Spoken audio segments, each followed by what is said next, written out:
Tatsuniyar gawurtaccen itacen gawo da ɗan ganga.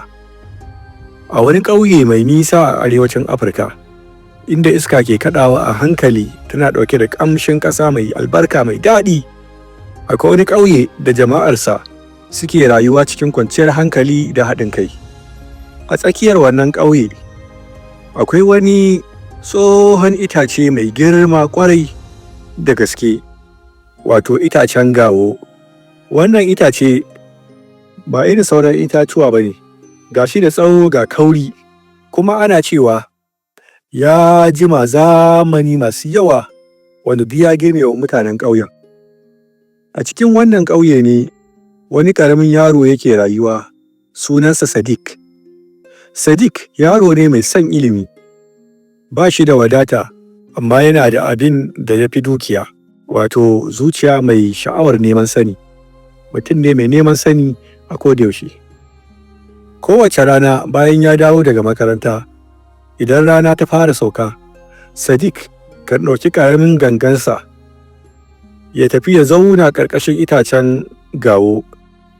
Mutanen ƙauyen sukan ce, yaron nan fa kullum yana ƙarƙashin itacen nan, me yake nema haka?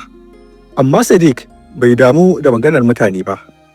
A wajen shi itacen gawo kamar aboki ne. Yayin da sauran yara suke wasa, Sadiq kan buɗe littafinsa ya karanta, sannan ya buga gangarsa a hankali, dum dum dum. Bugun gangar ba da ƙarfi ba ne, kamar bugun zuciya. Wata rana yayin da yake karatu, sai iska ta taso a hankali, ganyen itacen gawo suka fara motsi.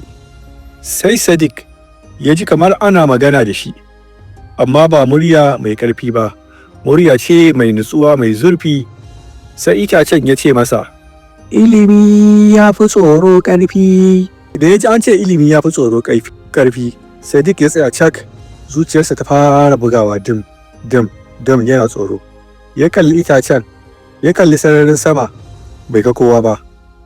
Da farko ya ji tsoro, sai ya tuna da abin da malaminsa ke cewa, mai neman ilimi kada ya ji tsoron tambaya. Sai ya yi ƙarfin hali ya ce a zuciyarsa, idan hikima ce, zan saurara. Itacen gawo ya ci gaba da cewa, akwai yara da yawa a duniya, wasu suna da komai amma ba su da ilimi, wasu kuma ba su da komai amma ilimi yana cika su. Sadiq ya zauna lafiya yana sauraro. Daga wannan rana duk lokacin da ya zo ƙarƙashin itacen kan ba shi labarai.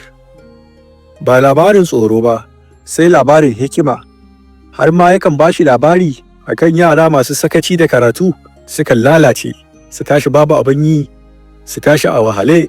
Ya kuma ba shi labarin waɗanda suka yi haƙuri, suka yi ƙoƙari wajen neman karatu, sukan zama jagorori a cikin al'umma, su zama shugabannin ƙasa, ko ministoci, ko gwamnoni.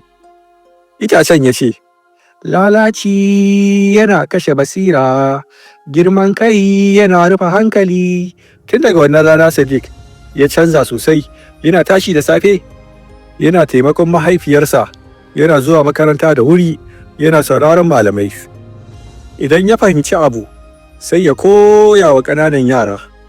Wasu yara sukan yi masa dariya, sai su ta tsokanarsa, Sadiq mai ganga, me kake tunanin za ka zama? Amma Sadiq baya fushi, saboda maganar da itacen gawo ta gaya masa. Bayan wasu shekaru da yawa, Sadiq ya girma, gangarsa ta tsufa, amma zuciyarsa ta ƙara girma, ta bunƙasa saboda karatu da ya yi a baya. Ya zama malami, ba malami na kuɗi ba, malami na zuciya. Ya koyar da yara cewa ilimi ba na masu arziki kaɗai ba ne. Ya koya musu cewa duk wanda yake da ladabi, haƙuri da ƙoƙari zai kai ga buri.